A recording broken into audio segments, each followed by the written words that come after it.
Kalau makan satu memang nggak cukup karena memang rasanya itu enak, luarnya garing, dalamnya itu lembut, buatnya juga gampang. Di sini saya mau sisir dulu untuk 3 buah jagung. Untuk jagungnya saya pakai jagung manis ya. Langsung aja kita sisir dan masukkan ke dalam chopper. Untuk masukkan ke dalam choppernya kita pakai separuh aja dari jagung yang sudah kita serut. Tambahkan dengan 1 butir telur dan tambahkan juga dengan bumbunya. Ada bawang merah, ada juga saya tambahkan dengan bawang putih, juga cabai merah keriting. Chopper hingga halus. Kalau udah halus, masukkan jagung yang kita sisihkan tadi ya. Langsung aja kita tambahkan dengan irisan cabai merah keriting, irisan daun bawang, seasoning juga dengan garam, penyedap rasa, gula pasir, tambahkan kurang lebih 3 sendok makan tepung terigu dan juga 1 sendok makan untuk tepung maizena. Aduk-aduk hingga semuanya tercampur merata. Kalau sudah tercampur rata kayak gini, udah kita siapkan ya untuk minyak panasnya. Goreng menggunakan api sedang aja, kita masukkan pakai sendok dan sedikit agak dipipihkan. Oke lah, dipipihkan gitu deh ya. Kita goreng sampai garing warnanya kecoklatan. Kalau sudah kecoklatan kayak gini, udah deh langsung aja kita angkat. Ini dia untuk bergedal jagungnya itu udah matang. Ini dijadikan cemilan juga enak, lauk makan apalagi dah. Jadi buat kalian yang sering buat bergedal jagung itu mudah lemes ataupun keras, boleh banget ya dicobain resep ini karena buatnya itu gampang, rasanya itu enak, garing di luar, lembut di dalam, apalagi dimakan dengan nasi hangat seperti ini. Budah, pokoknya wajib untuk kalian coba ya. Terima kasih untuk semuanya, semoga video ini bermanfaat. Yang masih suka bingung ya kalau lebaran punya daging ataupun iga sapi mau dimasak apa, coba deh ya masak berkuah seperti ini. Kayaknya deh kalian suka banget ya karena rasanya itu seger banget ya. Di sini saya ada 750 gram iga. Untuk iganya ini saya suka ya, bagiannya itu ada lemak, ada tulangnya dan juga ada dagingnya. Jadi kalau dimasak itu kuahnya, kaldunya itu dapet, dagingnya juga kita dapet ya. Langsung lanjut aja, setelah dipotong-potong didihkan air. Setelah airnya mendidih, masukkan untuk iga yang sudah dipotong-potong tadi, kita masak kurang lebih selama 30 detik agar mengurangi kotoran pada daging ataupun iga sapinya ya. Setelah 30 detik langsung aja kita tiriskan dan kita cuci bilas bersih lagi. Untuk air yang pertama tadi kita buang ya. Dan langsung lanjut kita didihkan air kembali. Masukkan iga yang sudah kita masak sebentar tadi ya. Langsung aja kita masak untuk iganya sampai dengan empuk. Untuk bumbu halusnya semua saya sudah sematkan di atas ya. Jadi kita masukkan aja semuanya, tambahkan sedikit air dan kita chopper sampai dengan halus. Untuk bumbu tambahannya itu ada nanas ya, ada juga tomat dan juga saya tambahkan dengan irisan daun bawang. Jadi ini untuk bahan-bahan tambahannya.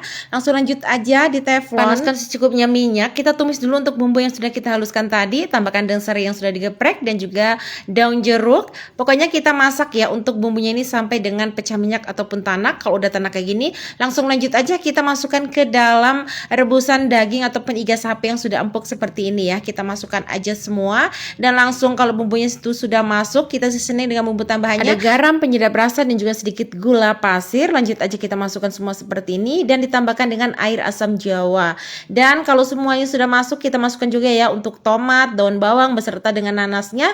Juga tambahkan dengan 1 genggam kemangi. Aduk-aduk semuanya hingga tercampur rata. Kita masak sampai mendidih kembali ya. Kalau sudah mendidih, koreksi rasa. Kalau rasanya udah enak, langsung aja kita matikan api kompornya. Ini dia untuk pindang iga sapinya tuh udah mateng. Ini benar-benar rasanya tuh seger banget ya. Jadi buat kalian yang punya iga sapi atau daging sapi, coba deh dimasak seperti ini ya. Semoga video ini bermanfaat. Assalamualaikum, bye bye. Suka banget ya sama resep ini karena hasil kuahnya itu empuk, nggak keras sama sekali walaupun tanpa telur, enak dan yang pastinya anti gagal. Dan lanjut di sini di mangkok saya sudah masukin 15 sendok makan untuk tepung terigu, 4 sendok makan gula pasir, setengah sendok teh garam, setengah sendok teh baking soda, setengah sendok teh baking powder, 2 sendok makan untuk coklat bubuk ya. Kita aduk-aduk hingga tercampur rata. Kalau sudah tercampur rata, kita masukkan kurang lebih ya 250 ml air. Masukinnya secara bertahap aja sambil diaduk-aduk seperti ini.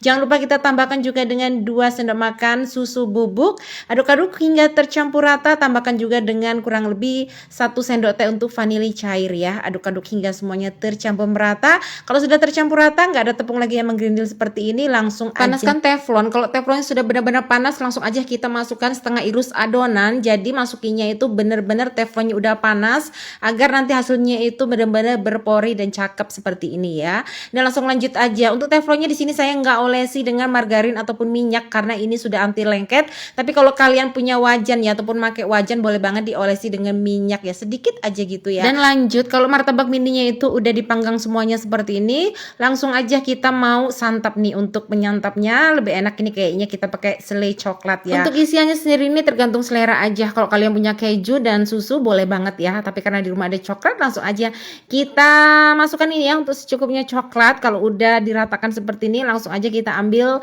satu martabak juga kita timpa. Dan ini dia untuk hasilnya ya mak ya. Martabak mini kita udah jadi. Ini cocok banget dijadikan cemilan sore hari. Rasanya yang empuk dan ini nggak keras sama sekali walaupun udah dingin ya. Walaupun tanpa telur juga dong yang pastinya. Jadi buat kalian yang mau buat cemilan untuk anak, boleh banget di recook ya. Terima kasih untuk semuanya. Semoga video ini bermanfaat. Assalamualaikum. Bumbunya lekoh, masaknya satu saset tanpa santan, tapi ini rasanya itu enak banget, apalagi dimakan dengan nasi hangat ya. Yang pertama di sini saya ada ayam kurang lebih sebanyak 750 gram. Tambahkan dengan kunyit bubuk dari desaku, garam, dan langsung lanjut aja. Kita aduk-aduk semuanya hingga tercampur rata. Kalau udah tercampur rata kayak gini, kita sisihkan ya, kurang lebih kita tunggu selama 30 menitan.